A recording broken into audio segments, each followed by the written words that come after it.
Hello there mates, Mushy Game here, and thank you for checking into this very next episode of The Remainder. So let's jump right back into it, shall we? So we were back at our desk, and we were about to open back up the journal and look for something. So let's get into it. Again, I find myself back in front of the desk, working up the nerves to open the journal. Whatever danger lies within, I must know about the rest of this ritual if I want to live.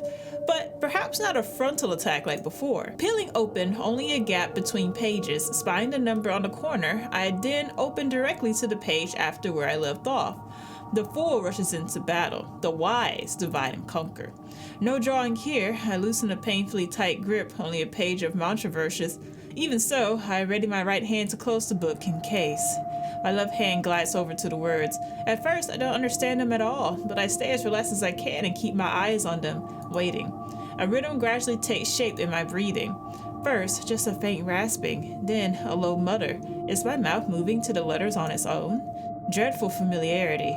Meaning scratches at my scalp, but when I turn my attention to them, they disperse like skittering shadows at the edge of torchlight. So I relax again and just breathe, and they come back. I don't chase them and simply read.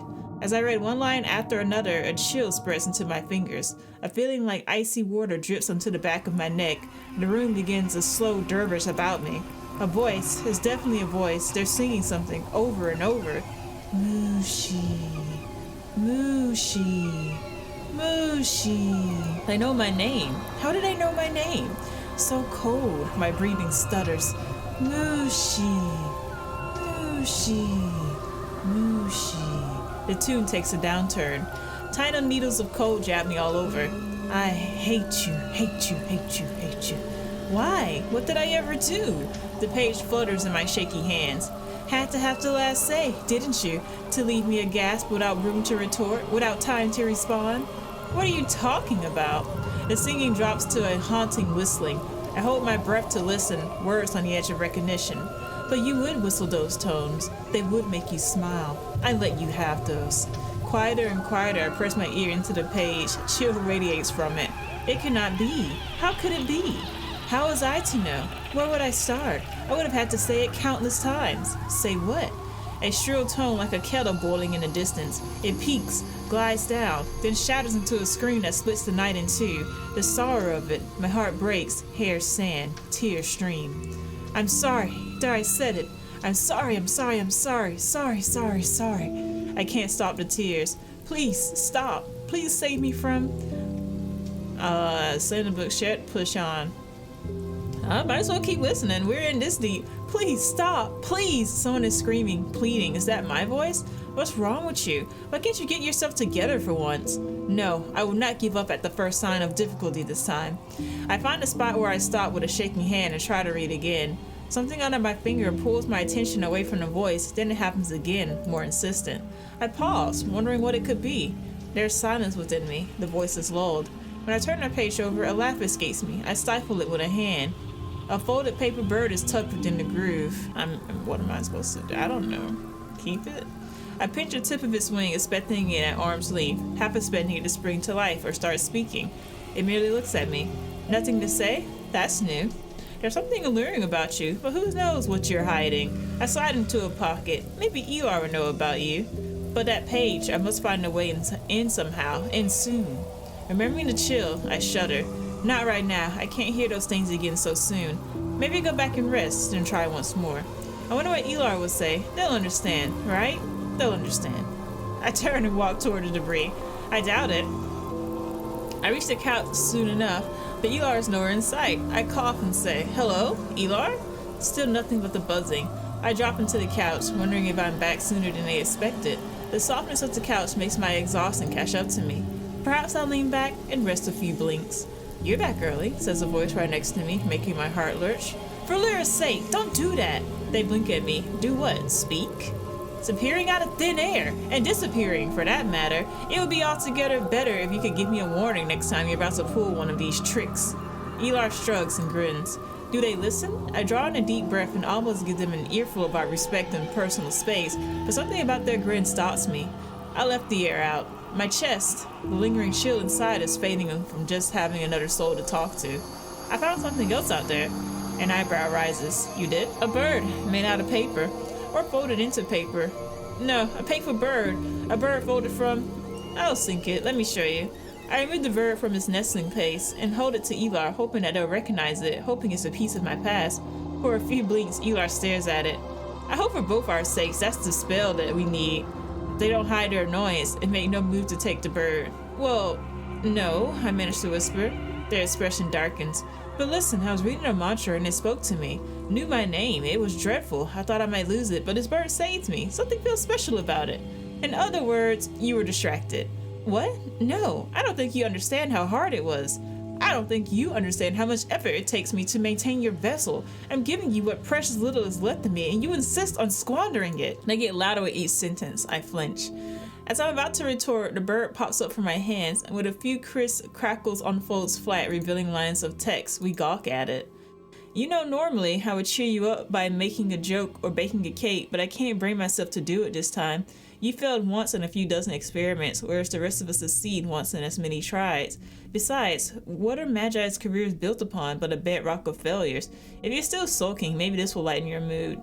Ever yours, Elar. P.S. I lied. Lemony crumples are in the kitchen. It's a letter, I whisper. Why is this symbol glowing? A distraction, like I said. Not for me. It could be a little piece of who I was. I'm already starting to read it. No. In a quick motion, Elar snatches the letter from me and holds it up. You'll jeopardize both of us with your curiosity. I'll not allow it. They make to tear up the letter. Stop it, I shout, grabbing after the letter, catching Elar's wrist with both hands. They lean away, holding their arms up and back, pulling me right into them. We lose our balance and tumble down, twisting around as we go, crashing into the floor. Trying to see, like, what are we doing? We're fighting? Also, I think I accidentally made my guy a dude. Oops. The weight of them squeezes the air out of me. I yelp, wincing. Their incredulous gaze softens a little. Are you hurt? The letter drifts down next to us. Their eyes are still on me. It's my chance. My hand shoots out toward the letter, but Elar's no slouch, their hand landing on top of mine before I can take it. I'm trying to wiggle my hand from under theirs when a shock hits me in my palm. Apparently, Elar felt it too. We stop and see a glow through the flesh of my hand. I didn't remember the symbol. We stare at each other as a feeling of lightness fills my head. Elar's eyes droop and their tense body starts to relax into mine. Oh, that's strange. The electricity is moving through me. My arm, now my shoulder, my head. What is... Oh. A cool silence fills me. Vast space opens up within, pushing away the heat of the room. Spots of light in front of me swell and shimmer, joining together into larger pools, drowning out the lines, easing away edges and shapes until light is all I see. In lightness I float, breath coming through an opening atop my head miles wide, filling a breast that smiles deep. I am in this lumine space. Colored spots dance in front of me. Emerald, the green of dreams, a garden. Leaves rustle, cicadas sing, the grass is cool against my back, a soft breeze brushing my hair. The air shimmies with muffled words from someone and snorting laughter from me. I look up, a face resolves into clarity, it spreads into a raucous laughter. Elar? I try to say something, but realize that I can only watch. Elar is sprawled on their back, one arm a folded cushion for their head. I'm lounging next to them, enjoying the cool shade of the tree on a sweltering summer's day. Mushi, a sing-song voice calls me. Feet on my wrist, fingers traveling across the back of my hand, their eyes peer out from under lush eyelashes. A coy smile pulling the corner of their lips, revealing a dimple. I know what you're thinking. Don't. What? I was not thinking, I retort, playfully pulling my arm free. Elar rolls over with a grunt and lazily snakes their hand to the side of my neck. The heat of their skin and the toasty air combined is unbearable. Stop that, you're cheating. Memory me wiggles pointlessly. I eternally shout, what are they doing? What am I doing? Stop it. I'm curious, but I can't resist the curiosity just a little more for posterity. I'm saving your life is what I'm doing. But I start to protest. No, their thumbs start circling on my throat. Slow, excruciating circles. We had a deal, the rest of the day off. I hear myself mumble a vague agreement. Their hand pulls away, leaving equally excruciating absence. Thank Lure, I couldn't have kept that if I wanted to, they say, collapsing back into the grass, shine theatrically. Light blooms, shapes melt together, voices fade. I find myself on the hard floor, the cicada song replaced by chicken butts buzzing. Sense of loss hits me like a punch in the gut. Elar's weight, too. My fingers travel to my neck, tracing the memory. My eyes sting. Elar inhales sharply, their body heaves with quickened breaths. Their heat brings echoes of the memory back to me. Elar, they seem to realize where they are, where I am. They scramble to their feet and stand there staring at the letter like it's a two-headed frog. Elar, did you? Please, not right now, their voice falters. I want so desperately to ask that it burns my throat, but I hold it, giving them some time, heart trying to break out of my chest. Finally, Elar turns to stare at me with such bewilderment that I wonder if I have two heads as well. They turn around, take 2 strides, look back at me, almost say something, then vanish. This feels complicated. For a while, I just stand with my eyes closed, stroking my neck, tasting the heat, almost hearing the cicadas. But it doesn't last. The buzzing pushes the memory away, and I open my eyes to reality, sighing. I turn to the abandoned letter on the floor. Who knew you had such a secret? I tuck it safely in my pocket. I'll never let you go. Slumping onto the couch, I rub my temples. Magi are so complicated. Why couldn't I have woken up as a baker? Then the worst I would have to worry about is burning some toast. Too late for that. I would just have to survive now and untangle the knots later. Maybe after this, I will take up baking. Taking a deep breath, I tell myself, rest for 50 breaths and then return to the task. Gently patting the pocket with my new friend, I whisper, it seems it's up to us now. You'll protect me, right? You'll stay by my side. A trickle of hope flows into me. 1, 2, 3. You're gonna fall asleep taking that many breaths, dude. Oh, we're back at it? 50. Alright, time to go. I dodge through the swirling debris and soon stand before the massive desk, corralling my thoughts. What needs to be done? Copy the sigil, find the black salt, get something sharp, memorize the mantra. All tasks are done by reduction. Subtract, divide, execute. Brevity is magic, magic brevity. My heart is racing again at the thought of touching that awful page. I should tear it out and sink it into the abyss before this is done, or else it might haunt me for the rest of my days. I imagine ripping it out and crumbling into a ball, or maybe shredding into tiny pieces, or set it aflame. A quiet mewing drifts down from somewhere above, breaking me out of the grim exercise. I stiffen and take a step back, remembering what Elar said about the dangers that might lurk here. My spine tingles. I swallow, look up slowly. From shadows above the giant shelves beside the desk, a melon-sized black shape pokes out. My throat tightens, ready to reach for something to hit with. A pair of pointy ears raise up from the shape and I inhale sharply. It's a puffy-looking black cat. Navarna, you nearly scared the waters out of me. It blinks, sniffs the air, then hops down onto the table, making nary a sound. Reaching out a hand, I hunch down toward it. It approaches me warily, sniffing, glancing around, head duck, occasionally wincing. Come, I will not hurt you. It stops just short of my hand and gives me a flat stare. Ever so delicately, I close the gap and pat it on the head. It immediately purrs deeply and rubs its head into my hand, eyes shut in pleasure. My heart nearly melts. I stroke it all over, feeling its lush fur and its extravagant fuzz on its hind legs. Vada Tavarna! Fuzz Pants! Excitement vibrates through me, breaking my voice. Fuzz Pants bumps her head firmly into me and purrs. I was starting to worry about you. Where have you been all this time? Are you hurt? Do you remember me? I read about you in Elar's letter. I scratch her behind the ear. Chicken Butt makes a grating sound and Fuzzpan ducks away, ears flattening, visibly agitated. He turns around and leaps atop the chef. I let out a silent, wow. Well, I have no idea if Fuzzpants is a girl or boy, but I'm only gonna guess that the X means H. He stands and looks back at me, tail swishing. Wait, where are you going? He raises one paw and jabs it twice in front of her. The gesture is so purposeful that I raise an eyebrow. He flattens her ears, swishing her tails, then jumps down, head bumps me, and leaps up again. Huh? What's the matter? Don't you want to be back with your human? Elar? They'll be so excited to see you. Fuzzpants blinks, swishes her tail, then pats off into the gloom. Hey, wait! And they're gone, I say, dejectedly looking up. The beams and joists high above me still seem quite intact. I can't tell at all where the cat has disappeared to. It could probably get to anywhere in the library from there, or even other places in the tower. For a blink, I wish I am a cat. I smile, recalling the softness in my hands. He's as temperamental as our human, that Fuzzpants. Too bad, I'd like to bring her to Elar. Then again, I might get another earful for wasting time on distractions. I can almost hear Elar's accusing tone. Peering up again, I click my tongue. You'll be back sooner or later, right? I could use a friend. I sigh, forcing out a pang of loneliness. Enough, I need to get that spell. I straighten my spine and nod to the journal. You and me, journal. A page turns over by itself. Surprised, I make a face. You're a temperamental one too, aren't you? I turn to page 58 with extremely cautious optimism. A quick darting peek at the sigil, no whispers. I resist the urge to lean in and listen. So far, so good. I place upright an overturned pencil holder and pick out a 2B, 3 mm thickness, and a blank sheet of paper from a stock shelf, civil post size, fine grain. I haven't noticed these details last time. Lost memories trickle in?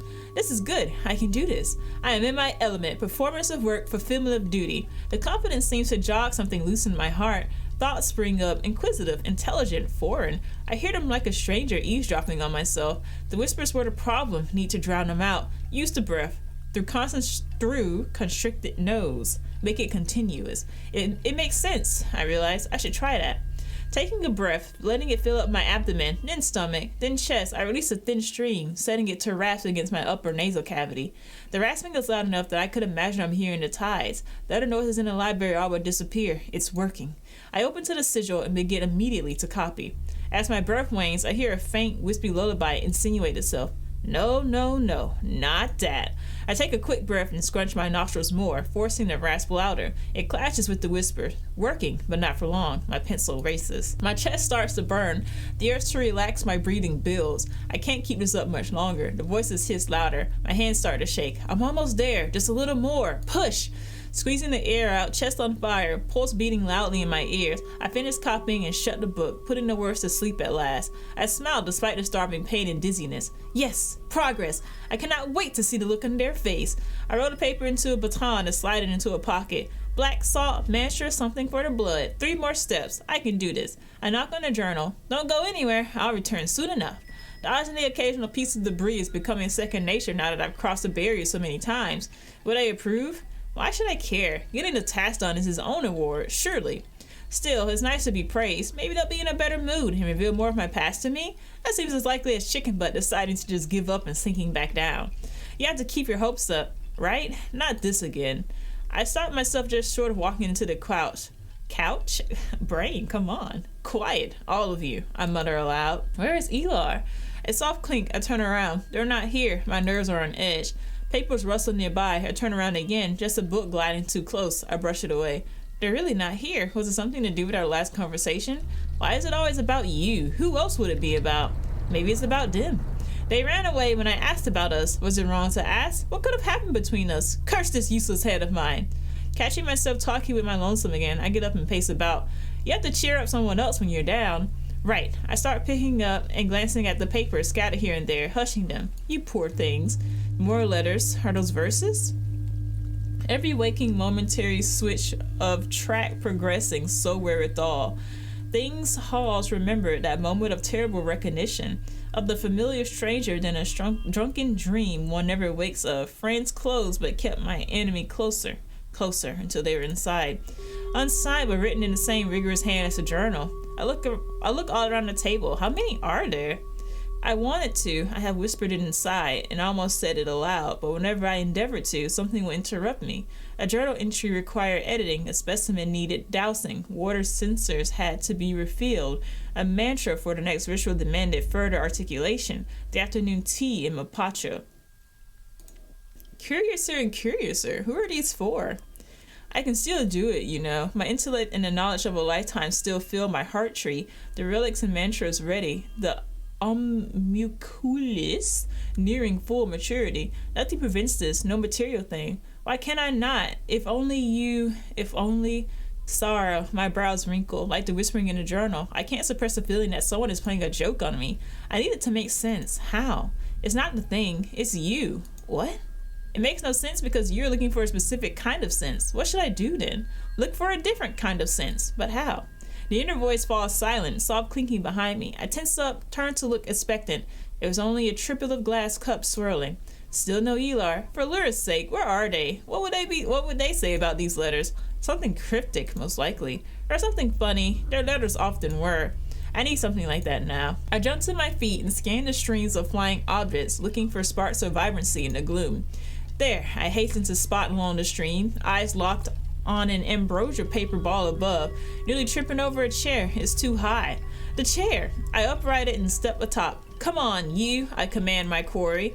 Bada Davarna, it seems to obey, dropping and spinning toward me. Snatching it, I plopped down on a chair and eagerly spread it to read. I know what you're trying to do, and I dearly wish these gestures of yours could erase the words like arithmetic's, affection measured against pain, but it isn't so simple. I'm sorry. I wonder what I was trying to make up for. What else is there? I might have spent a tea's time here resting or talking with Elar. Surely I can turn that into the same amount of time gathering clues, right? I peer up, move the chair to a spot with the most activity, and climb up, set on plucking anything that resembles a discarded letter. Here comes a few now.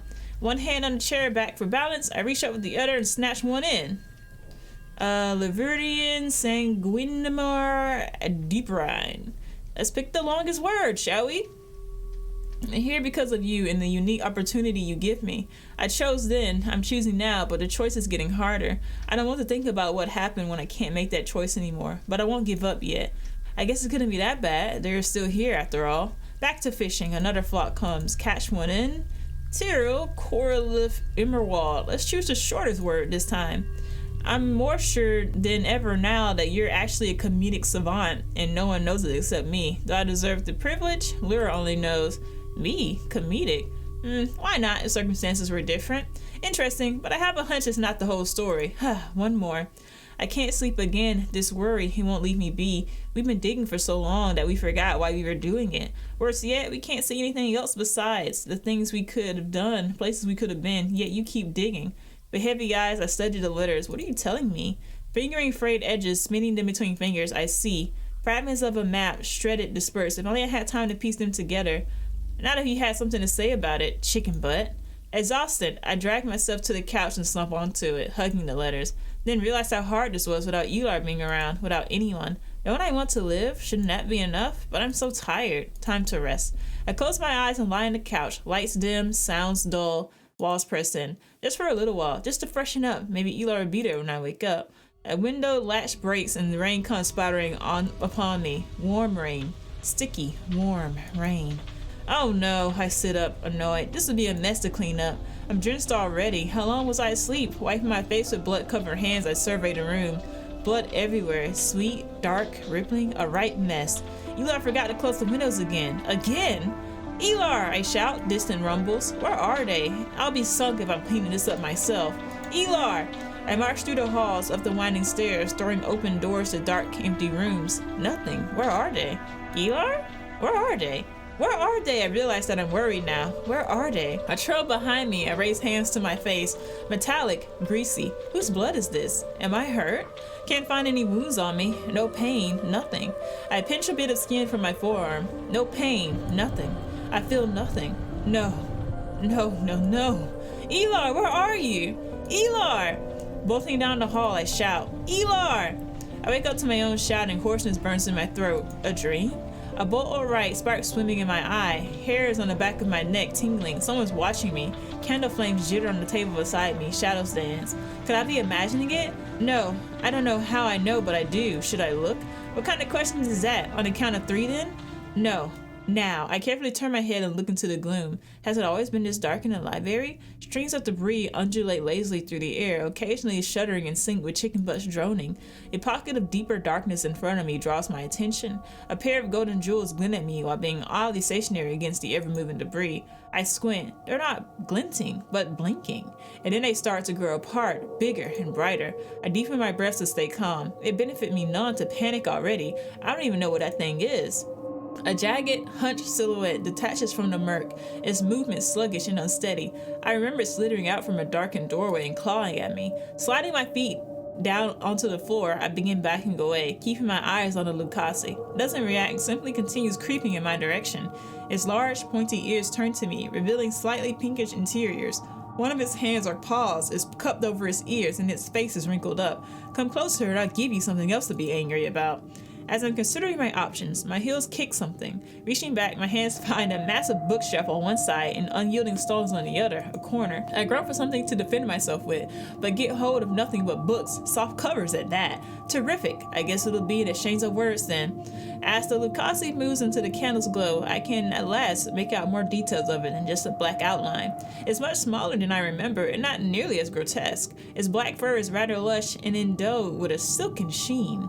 The creature lets out an exaggerated yawns and shudders, revealing a set of vicious teeth, and stretches its arms overhead until its entire body is cartoonishly arched. A pair of large earrings glint dully. It wears jewelry? I'm scoping an escape route when Chicken Butt lets off a rumble and the creature throws his hand over its ears and makes an annoyed meow. I blink, a funny sensation crawls over my scalp. I squint at the creature. Thick black fur around the legs, pointy ears, golden eyes, everything fits. Could it be? See the look on my face. Fuzz. No, I won't use that name until I can be sure. The creature tilts his head toward the arched doorway, a huge tail swishing. An electrical sensation shoots through me at the possibility of it. Go with it? Lure or chances? Should I? My feet almost step forward on their own, but Elar's warning resounds in my head and I pull back. Who are you? I ask. The creature stops and gestures at me to follow again, tail switching impatiently, then turns away once more. Pressure squeezes my heart, is leaving. A piece of my past, or an irresistible lure. What shall I do? Well, so far Elar's been a butt, so let's see if this creature will be any different, shall we? The creature's silhouette is melting into the dark again. A tiny voice in my head says, "Go, you fool. Don't tell me what to do," I mutter and hurry after Fuzzpants. He gets me to my desk and hops onto it, planting her paw squarely on the open journal, then turns her back to me, reaches her paws back, and growls, "Hold." What? I look at the sheer height of the shelf. You cannot be serious, and careful with that book. I push her on the shoulder, but he won't budge it. He shies and waves paws impatiently. Hold on. I give her a flat stare. He pretends not to notice. I sigh. I'll sink it. It's not like I'm riding a humanoid cat. It's not like riding a humanoid cat. It's the weirdest thing I've done today. I lean to her back and lock my arms tightly together. Hold, he snarls and crouches. Yes, I know. I'm I yeep as he takes off. A dizzying rush later, we're on top of the shelf. A flash of cold sweat coats my back. Lure on a cow! Wait, I need a moment! We hurtle through the air again. I hold on for my dear life as he jumps from one beam to the next, her claws biting into the wood. I don't dare look, but just feel the shock as we land and a terrifying sway as we dangle. Then a blast of cold air hits me as we begin to plunge through darkness. A brief eternity later, oof! Breath is knocked out of me. I'm slammed from every direction as the world spins and spins and spins. I don't know how long I lie still, but the spinning finally stops. I grunt, spit out a mouthful of grass, and open my eyes. Is this the garden? To be continued. Oh, what? No! I got to the cat! I wanted to spend more time with the cat!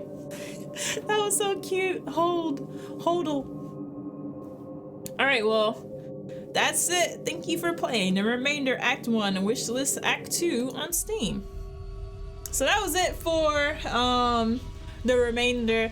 The story is really good. It can be a little slow at times and kind of like heavy, and it kind of feels like there's not really anything being added sometimes, but it's not progressing anywhere either. They're just kind of like talking for the sake of talking, which is fine, I guess, for character development. But so far, I just kind of gotten that Elar's kind of a butt and overly mysterious for no reason at all. And my character has amnesia, so you can't really do much with my character. Honestly, my favorite character probably the cat, not gonna lie. But I am curious to see where this goes. So I think they said Act 2 is gonna be out in July, so we'll definitely check it out in July when it comes out. But that's the end for Act 1, and so that's the end for the series currently. Thank you guys so much for watching. If you liked the vid, drop a like on it, and please leave a comment or something anything you got down there. Please subscribe, listen if you're interested, and when you ring that bell, it lets you know when I upload new stuff. Mushy Gamer, signing out.